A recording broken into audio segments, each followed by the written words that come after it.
반갑습니다.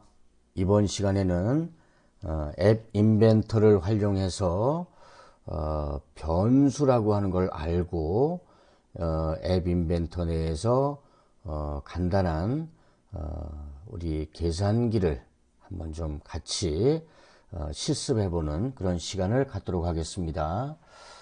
제일 먼저 이 변수라고 하는 것은 특히 이 컴퓨터 언어 활용에 있어서 매우 중요한 그런 그 역할을 하고 있고, 이러한 그 변수에 대해서는 꼭 알아야 하는 그러한 그 내용이기 때문에 일단 변수에 대해서는 별도로 이렇게 이론 교육과 실습을 같이 병행을 해 보도록 하겠습니다. 일단 변수란 무엇인지 간단하게 한번 좀 말씀을 좀 드려보도록 하겠습니다. 일단 그 변수를 알기 전에 우리 그 컴퓨터가 어떻게 동작을 하고 있는지를 간단히 좀 설명을 드리고 넘어가도록 하겠습니다. 지금 이 화면에서 보시는 바와 같이 우리 그 입력 장치 아랫부분에 있는 이 입력 장치는 키보드, 마우스 이거 외에도 전자펜이라든지 또 태블릿이라든지 이러한 그 입력 장치를 통해서 컴퓨터와 유선 또는 무선으로 연결이 되어 이렇게 컴퓨터 본체에 있는 그 CPU 중앙 처리 장치, 그리고 주기억 장치와 보조 기억 장치라고 하는 램, 랜덤 액세스 메모리라고도 하고요. 그 다음에 이러한 그 보조 기억 장치 아니면 외부의 디스크 저장 장치, 최근에 이제 클라우드라고 하는 대형 그 저장 장치가 뜬구름처럼 그 서버가 어디에 있는지 위치하는지 전혀 우리는 사용자들은 관계없이 이러한 그 저장 장치를 활용할 수 있는 그런 것도 있죠. 예를 들어서 네이버의 엔드라이브라든지 또 구글에서 활용하는 구글 그 드라이브, 이러한 것들이 클라우드에 속해서 지금 저장 장치를 정말 광역폭으로 이렇게 그 지원을 하고 있는데요. 이러한 그 외부 기억 장치 포함해서 저장 장치라고 통칭을 하고 있고요. 그 다음에 출력 장치에는 모니터 아니면 뭐 프린터, 우리가 지금 하고 있는 앱 개발 같은 경우에는 휴대폰의 그 LED 그러한 그 장치들이 전부 다 출력 장치라고 통칭을 합니다. 그래서 입력 장치는 인풋, 그리고 이 출력은 아웃풋, 이렇게 해서 컴퓨터가 동작이 되고 있고요. 지금 말씀드린 대로 이 중앙 처리 장치 CPU라고 하는 것은 Central Processing Unit라고 해서 보통 우리 컴퓨터에 뭐 인텔 칩이다, 칩 이름이 뭐 i5다, 뭐 i7이다, 과거에는 뭐 펜티움이라고 하기도 했던 적이 있었었고요. 그 다음에 이제 그 메모리는 뭐 프로그램을 저장하거나 자료를 저장하고 그 데이터를 다시 불러들이는 그러한 장치를 메모리, 그 다음에 디스크, 보통 보조 저장 장치를 이 디스크라고 통칭하고요. 주 기억 장치, 메인 메모리를 이렇게 메모리라고 통칭하고 있습니다. 컴퓨터 동작 구조나 원리는 방금 전에도 말씀을 드린 것과 같이 이 컴퓨터에 전원을 켜게 되면 CPU라고 하는 중앙 처리 장치와 그리고 중간에 있는 이러한 그 랜덤 액세스 메모리라고 해서 주기억 장치에서 프로그램 데이터, 그 다음에 컴파일 등을 거쳐서 이런 그 주 기억 장치 또 보조 기억 장치가 서로 저장하고 로딩하고 리드라이트라고도 합니다. 이런 걸 통해서 이 중앙 처리 장치는 연산이라든지 그 다음에 그 프로세싱 할 때 이러한 그 역할을 하는 것이 바로 이 CPU라고 하는 것이고요. 이 주기억 장치 같은 경우에는 이 메인 메모리 주기억 장치와 그리고 보조기억 장치에 데이터가 이렇게 리드라이트해서 왔다 갔다 하고 있습니다. 그리고 이에 따라서 이 변수라고 하는 것은 실제 주소 대신에 메모리에 저장된 자료의 위치를 가리키는 이름. 제가 지난 시간에도 잠시 말씀을 드렸지만 물을 담는 그 컵, 아니면 우리가 국이나 또 밥을 담을 수 있는 그러한 그 뭐라 그럴까요? 하여튼 하나의 그 공간, 예, 그렇게 생각하시면 됩니다. 그래서 변수라고 하는 것은 문자 변수도 있고 또 숫자 변수도 있고, 요거는 제가 흘러가면서 또 과정 가면서 또 말씀을 드릴 수가 있는데요. 영문으로는 이 변수라고 하는 것이 베리어블이라고 통칭을 하고 있습니다. 베리어블. 그래서 이 변수가 어떠한 그 특정한 숫자나 문자를 담아 놓고 있다가 프로그램에서 변수를 불러들일 때 이 변수에도 어떤 그 그릇의 이름이 있지 않습니까?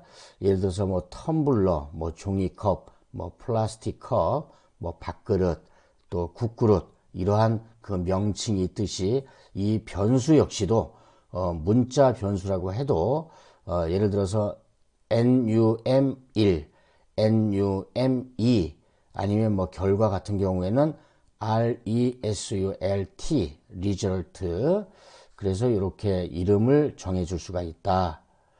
그래서 이 변수에는 항상 프로그램에 들어갈 때 0이라고 하는 숫자로 초기화를 시켜서 아무것도 없이 그릇에 아무것도 없이 만들어 놓은 상태에서 여기에 문자를 집어넣었다가 빼고 또 숫자를 집어넣었다가 빼는 그러한 역할을 하는 것이 바로 이 변수, 베리어블이다. 이렇게 말씀을 드릴 수가 있고요. 방금 전에도 설명을 드린 것과 같이 이 변수에는 자료형과 정수형, 실수형, 문자형이 있다. 그래서 그 데이터 타입의 그 자료형 같은 경우에는 변수에 저장할 수 있는 자료의 일정한 유형이다. 이건 저희가 그 프로그래밍을 하면서 이거는 그 자료형이다. 정수형, 실수형, 문자형이라고 하는 내용을 말씀을 좀 드릴 텐데요. 여기에서 여러분들이 꼭 알아야 될 두 가지만 좀 말씀을 드리면, 이 정수형 숫자, 이 소수점 이하가 없는 그러한 그 정수형 변수와 그리고 문자형 변수, 이건 이를테면 뭐 그 앱이라고 한다든지 아니면 앱 인벤터라고 한다든지 아니면 뭐 변수라고 한다든지 이러한 그 문자를 넣었다가 뺄 수 있는, 또 영문이 됐든 뭐 한글이 됐든 뭐 어떠한 것이든 관계없습니다.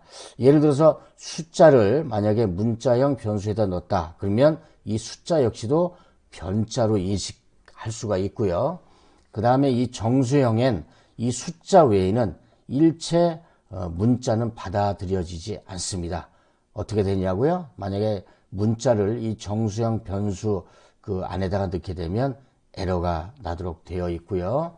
이 문자형에는 보통 이렇게 따옴표, 작은 따옴표를 쓰고, 문자열 같은 경우에는 큰 따옴표를 양쪽에 친다. 이런 말씀을 드릴 수가 있고요. 이거 이제 프로그램을 하나하나씩 해 가면서 이런 내용을 좀 이해를 하셔야 더욱더 좋을 것 같습니다. 우리 그 앱 인벤터에서 변수는 어떻게 정의가 되고 어떻게 프로그래밍이 되는지를 말씀을 드리도록 하겠습니다. 앱 인벤터에서 변수를 이해를 하려면 여러분도 많이 이러한 그 공통 블록을 봐 오셨을 텐데요. 맨 아래에서 두 번째에 있는 이 변수, 영문으로는 이제 variable, 이거를 클릭을 하게 되면 전액 변수라고 있고 가져오기, 지정하기, 또 지역 변수 이렇게 되어 있는데요. 여기에서 중요한 것은 주로 이 전역 변수를 많이 쓰게 됩니다. 이 전역 변수는 다음 장에서 또 설명을 좀 드리도록 할 텐데요. 아무튼 말 그대로 전역이라고 하는 것은 이 앱 인벤터를 우리가 프로그래밍 하는데 이 프로그래밍 내에서는 이 전부 다 활용이 가능하다. 그리고 이러한 그 이름 같은 경우에는 사용자가 입력하기 나름입니다. 그런데 이 사용자가 입력을 할 때 한글이든 영문이든 관계없이 정의를 해 줄 수가 있습니다. 방금 제가 그 사례를 이야기한 것처럼 뭐 공기, 밥 공기, 뭐 국 공기, 국 그릇, 아니면 뭐 텀블러, 그 다음에 플라스틱 컵, 이러한 내용으로 정의를 내려줄 수가 있습니다. 근데 반면 이 지역 변수 같은 경우에는 특정한 블록 그 내용에서만 사용이 가능한 것을 지역 변수다. 에어리어, 한정된 그런 그 프로그램에서만 사용할 수 있는 것이 지역 변수고, 이 전역 변수라고 하는 것은 프로그램 내에 모두 다 활용할 수 있는 그 변수를 전역 변수라고 한다. 이렇게 말씀을 드릴 수가 있습니다. 그래서 변수를 선언한다 라고 하는데 이걸 어떻게 예를 드릴까요? 예를 들어서 우리가 프로그램에 들어가기 전에 우리 이 프로그램 내에서는 전역 변수로 이름이라고 하는 것을 내가 선언하겠다. 그건 여러분들이 작성하기 나름이시니까요. 나는 전역 변수 이름이라고 하는, 예를 들어서 텀블러라고 하는 그러한 그 변수를 그냥 선언하겠다. 임의적입니다. 임의적으로 선언하고 초기 값은 0으로 하겠다. 아니면 뭐 초기 값을 100으로 하겠다. 아니면 뭐 초기 값을 문자로 컵이라고 하겠다. 이렇게 해도 관계는 없습니다.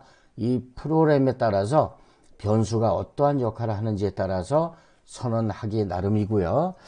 이 부분은 우리가 잠시 후에 실습할 그 계산기 이거 할 때 또 다시 한번 설명을 드리도록 하겠습니다.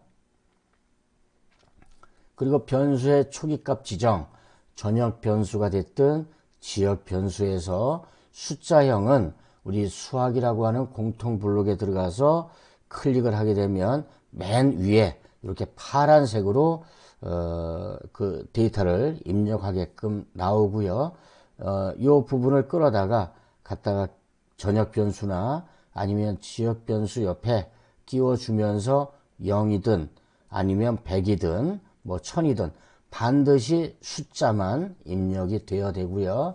그 다음에 이 문자형 같은 경우에는 공통 블록에 가서 문자라고 하는 여기에 보면 여기에 있죠. 텍스트라고, 이 텍스트나 뭐 문자나 똑같은 말이죠. 이 텍스트를 가서 선택을 하게 되면 바로 이 문자형 이런 그 주황색 계통의 요 데이터가 나옵니다. 그러면 이 데이터를 이 블록을 가져다 놓고 여기에는 뭐 말씀드린 대로 컵이라고 한다. 초기화를 컵으로 한다. 아니면 이렇게 아무것도 없는 것처럼 갖다 놓으면 그 전역 변수에는 아무것도 없는 빈 그릇으로 인식해라 라고 하는 뜻이고요. 그 다음에 요거는 이제 그 논리 변수, 요게 이제 참과 거짓으로 이럴 경우, 이렇지 않을 경우 얘는 어떻게 해라 라고 할 경우에는 이렇게 참과 거짓이라고 하는 그러한 그 변수를 넣어 줄 수가 있습니다. 그래서 이 스코어 변수에 숫자 0으로 초기화한다. 그러면 전역 변수 만들기, 이 스코어라고 하는 것은 임의적으로 그 지정을 한 거고요. 이 스코어라고 하는 그 컵 안에는 0이라고 하는 숫자가 땡그랑하고 들어가 있다. 그래서 이 0이라고 하는 곳에 예를 들어서 0 플러스 1 하게 되면 1이라고 하는 변수가 다시 들어가고요. 그 다음에 이 1 플러스 1 하게 되면 2라고 하는 숫자가 다시 교체가 돼서 들어간다. 이렇게 이해를 해 주시면 감사하겠습니다. 그래서 그 전역 변수와 지역 변수는 방금 전에 설명을 드렸다시피 프로그램 전체에서 사용할 수 있는 변수를 전역 변수다. 영어로는 글로벌 베리어블, 그 다음에 지역 변수는 변수를 선언한 그 한정된 블록에서만 사용할 수 있는 변수다. 이건 local variable. 여러분들도 예를 들어서 강원도다. 그러면 이건 이제 전역. 그 다음에 지역이다. 그러면 춘천. 이렇게 생각하시면 되고요. 또 우리 대한민국 하게 되면 전역. 그 다음에 강원도 하면 지역 변수다. 이건 이제 프로그램을 쓰는 용도에 따라서 이렇게 바꾸어질 수가 있고요. 요건 이제 설명을 드린 건데요. 전역 변수 만들기에 스코어라고 하는 변수에 0이 들어가 있다. 그리고 요거는 이제 지역 변수 내에 name이라고 하는 변수에 app이라고 하는 게 들어가 있다. 이렇게 이해를 해 주시면 될 것 같습니다. 변수의 값을 설정하고 읽기. 요 x라고 하는 것은 뭐 여러 차례 말씀을 드렸습니다만 에러가 난 것이기 때문에 이렇게 놔두면 안 된다고 되어 있고요. 그 다음에 가져오기, 지정하기 이런 것들은 지정하기, 그 다음에 그 옆에 이렇게 화살표가 있는 곳에 어떠한 그 변수 이름을 넣고 그 다음에 값에다가 수학이든 뭐 문자 텍스트든 이러한 것들을 이렇게 넣게 되면 이게 지정되는 거고요. 이것도 마찬가지로 가져오기, 전역 변수 스코어, 전역 변수 스코어. 이것도 마찬가지입니다. 하나하나 또 프로그램 하면서 다시 설명을 드리도록 하겠습니다. 요건 이제 말씀드린 대로 변수의 값을 설정하거나 읽어올 때 이러한 그 변수의 전역 변수 스코어에서 어떤 값을 갖고 와라. 또 어떠한 것을 지정한다. 이렇게 이야기할 때 이 블록 코딩 언어를 활용하고 있습니다. 그리고 변수의 값을 설정하고 읽어오기인데요. 이를테면 지정한 상태에서 그 자료를 변수에서 가져올 때 이렇게 가져오기라고 하는 것, 그 다음에 지정하기라고 하는 것을 사용할 수가 있다. 이 부분은 그 공통 블록에서 가져오는 게 아니라 지금 여기에 정의를 해놓은 전역 변수 만들기 요 스코어라고 하는 요 변수 위에 마우스 버튼을 갖다가 대기만 해도 이렇게 두 가지가 선택되게끔 나옵니다. 자동으로. 그러면 나온 상태에서 가져오기에서 버튼을 클릭하게 되면 이 가져오기를 가져다가 활용할 수가 있고 지정하기를 클릭해서 가져다가 사용할 수가 있습니다. 만약에 이럴 경우에는 변수의 값을 지정할 때에는 숫자나 텍스트 등의 블록을 선택해서 결합한 후에 사용할 수가 있다. 이런 뜻이고요. 변수의 값을 설정하고 읽기. 이것도 마찬가지로 전역 변수 만들기 초기값 10을 넣고 그 다음에 어떠한 그 버튼을 클릭했을 때 이러한 그 레이블이라고 하는 것은 그 입력단 아니면 문자가 나오는 곳이라고 설명을 드렸습니다. 그렇게 그 레이블 안에 텍스트 값을 가져와라. 여기에 가져오기 전역 변수 스코어인데 요거 같은 경우에는 10을 가져와라 라고 하는 그 뜻을 이렇게 프로그램을 만들어 놓은 겁니다. 버튼 1을 딱 클릭했을 때 10이라고 하는 게 딱 보여지게끔 하는 그 프로그램이기도 합니다. 이 변수와 수식 사용, 아까도 설명을 드렸습니다만, 이를테면 여기에 숫자를 0을 설정할 때 이걸 사용하고요. 그 다음에 두 번째 같은 경우에는 같을 경우, 예를 들어서 왼쪽에 여기에 있는 거를 갖다 놓으면서 1을 만들어 주고 그 다음에 여기에 또 1을 만들어 주면 1과 1이 이쪽 좌측과 우측에 이러한 그 숫자 변수가 같을 경우에는 어떻게 실행해라 라고 하는 그 프로그램 작업할 때 이런 게 쓰이고요. 요 부분은 이제 플러스, 이건 마이너스, 이건 곱하기, 이건 나누기 이럴 때 사용을 하는데 이것도 마찬가지로요. 이렇게 어떻게 여기에도 보면 이 같을 경우도 있고 크거나 작을 경우 또 작거나 같을 경우 완전히 틀릴 경우 이러한 것들을 쓸 때 이러한 내용을 또다시 한번 설명을 드리도록 하겠습니다. 또 방금 전에 설명을 드린 내용이긴 한데요. 10 더하기 10, 그 다음에 가져오기 변수, 이럴 경우에는 10 더하기 10의 값에다가 10을 더하는 이러한 그 수식을 할 경우엔 이렇게 사용을 하고 있고요. 그래서 이제 간단하게 우리가 계산기 앱을 만들어 보려고 합니다. 물론 여기에도 뒤에 어떻게 하라고 하는 게 있는데 이것보다는 직접 앱 인벤터를 올려서 직접 우리가 이러한 그 계산기 앱을 저와 함께 만들어 보려고 합니다. 그래서 구글에서 저와 같이 이렇게 그 구글 그 계정을 로그인을 해 놓고, 마찬가지로 구글 크롬에서 앱 인벤터를 조회를 하게 되면 이 MIT 앱 인벤터가 나오게 되죠. 요거를 클릭을 하게 되면 바로 이 앱 인벤터 홈페이지가 나오고요. 이건 제가 한국어로 만들어 봤더니 이렇게 나오고, 그 다음에 영어로 만들게 되면 지금 보시는 바와 같이 이렇게 나옵니다. 그래서 이 크리에이트 앱스를 누르게 되면 바로 제가 이미 좀 띄워놨는데요. 시간을 절약하기 위해서 여러분들한테 많은 거를 좀 전달해 드리기 위해서 제가 이 MIT 앱 인벤터 가운데에 이 M 칼큘레이터 라고 하는 네임으로 지금 작업을 좀 해놨습니다. 그래서 여기에 보면 지금 그 스크린이 되어 있는데요. 지난번에도 말씀을 드렸다시피 이 수평 정렬은 가급적이면 가운데로 해놓는 게 좋다, 이렇게 말씀을 좀 드린 바가 있고요. 그 다음에 앱 이름은 여기에 그대로 놔두고, 그 다음에 배경 이미지 없고 아이콘도 하나 좀 만들어 보도록 하겠습니다. 그래서 그 파일 올리기에서 파일 선택을 하게 되면 우리가 앱 아이콘을 만들 수가 있죠. 그래서 계산기 그 앱을 만들려고 하기 때문에 계산기에 관련된 이미지를 한번 좀 찾아보고요.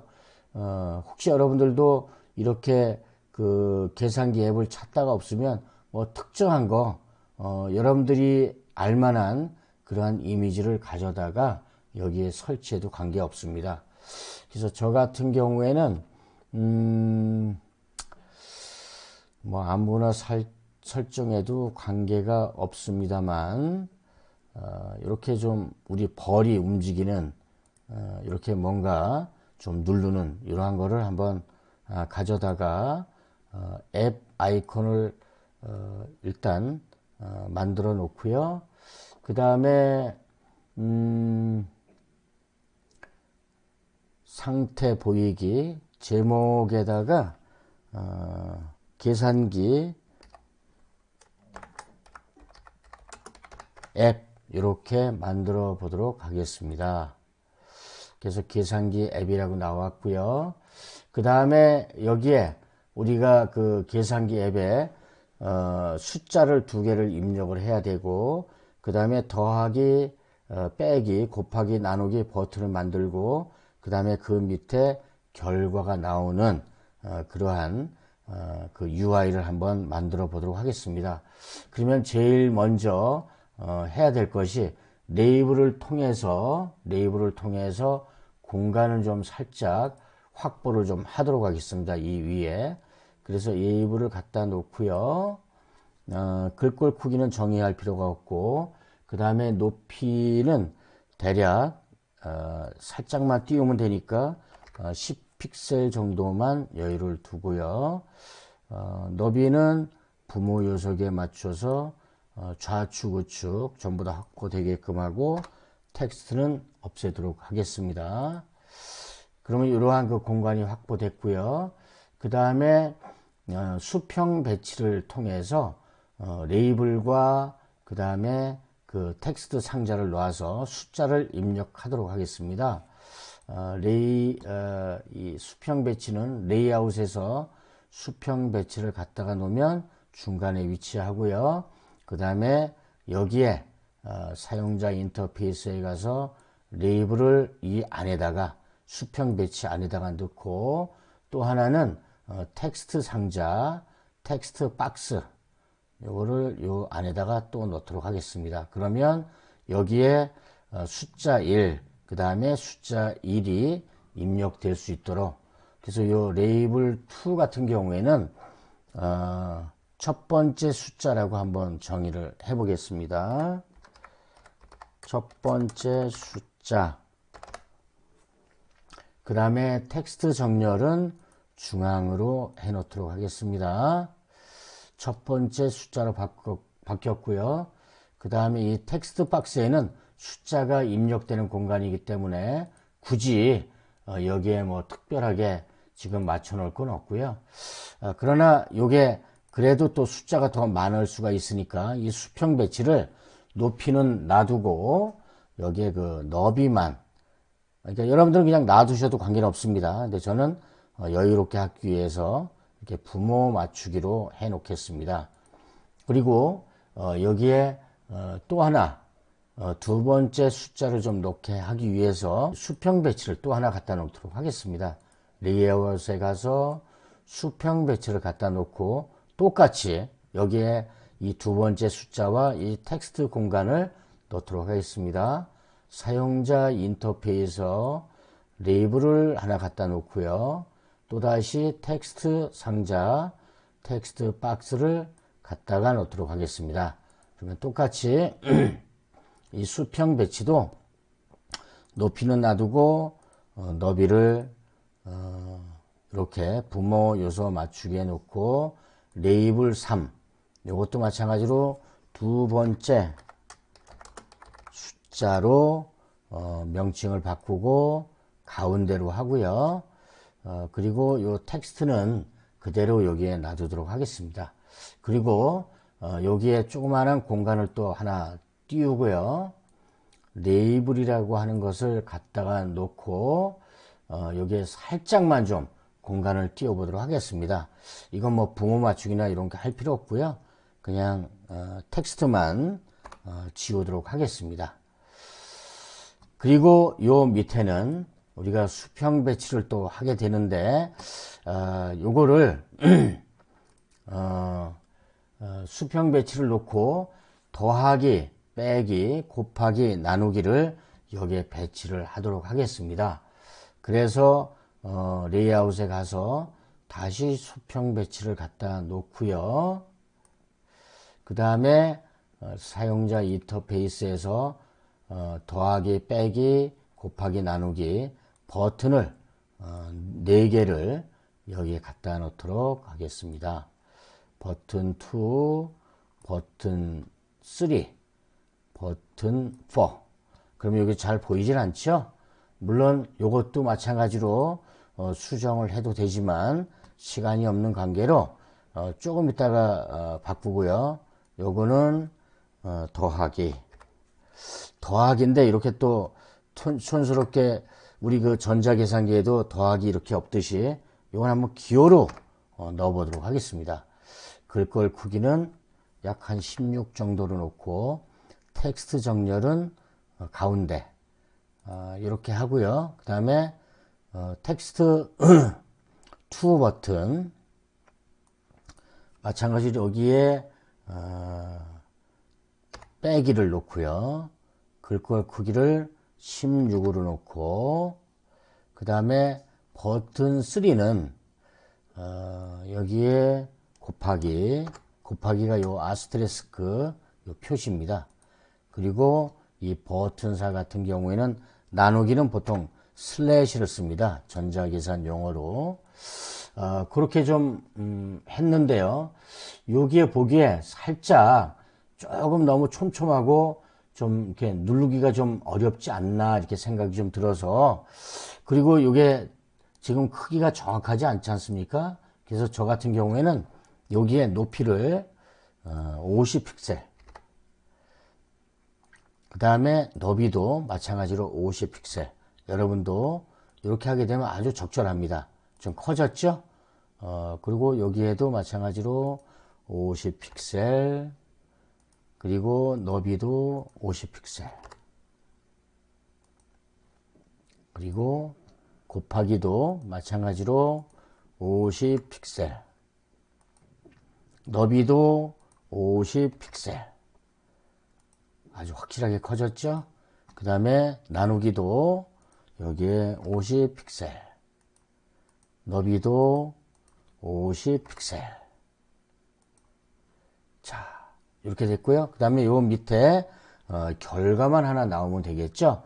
그래서 이 결과 같은 경우에는 마찬가지로 살짝 공간을 좀 띄우고 수평 배치를 해서 이렇게 레이블로 문자가 결과값이 나오도록 그렇게 해보겠습니다. 그래서 이 버튼 4 밑에 다시 레이블을 갖다 놓고 공간을 조금 확보하도록 하겠습니다. 이건 레이블 이렇게 좀 지우고요. 그 다음에 이 레이블이 뭐 조금 정도의 공간만 있으면 되니까 여기에 다시 레이아웃에 가서 수평 배치를 갖다가 여기에 놓고 그 다음에 레이블을 하나 더 갖다 놓고 레이블을 갖다 놓고 그 다음에 결과 보기로 또다시 레이블을 여기에 하나를 더 갖다 놓겠습니다. 여기에는 뭐를 쓰냐면 우리 숫자를 1 넣고 더하기 누르면 여기에 값이 나옵니다. 그래서 여기에는 계산 결과 이렇게 좀 치워보도록 하겠습니다. 그리고 여기에는 좀 입력할 수 있는 데이터가 나오게 할 수 있는 공간을 좀 만드는데요.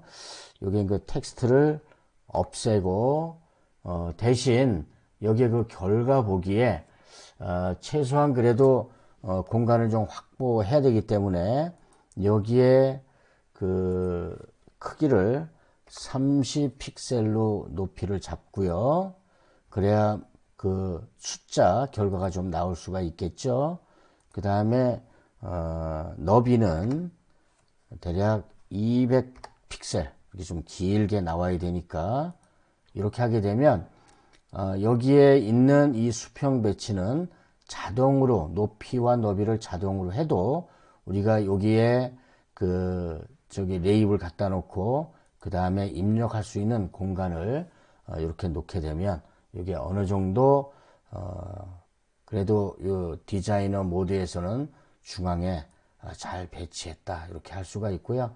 이걸 조금 더 밑으로 내리려면 우리 이 스크린에 가서 이 수직 정렬에 가운데로 놓게 되면 쫙 가운데로 내려오게 됩니다. 그럼 너무 조금 치우친 것 같으니까 그냥 위에 상태로 이렇게 놔두도록 하겠습니다. 여기에 뭐 여러분들이 자유롭게 이미지를 갖다가 앉혀도 되고 또 다른 어떤 그 문자를 여기에 메시지를 넣어줘도 됩니다.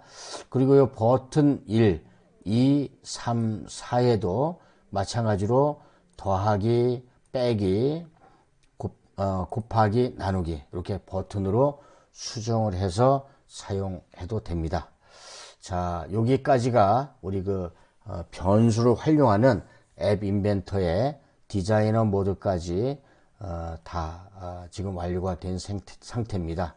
장시간 여러분들 이렇게 변수에 대한 그런 공부와 또 디자이너 모드까지 이렇게 완료됐고요. 다음 시간에 이 디자이너 모드를 갖고 코딩을 하는 시간을 갖도록 하겠습니다. 수고하셨습니다.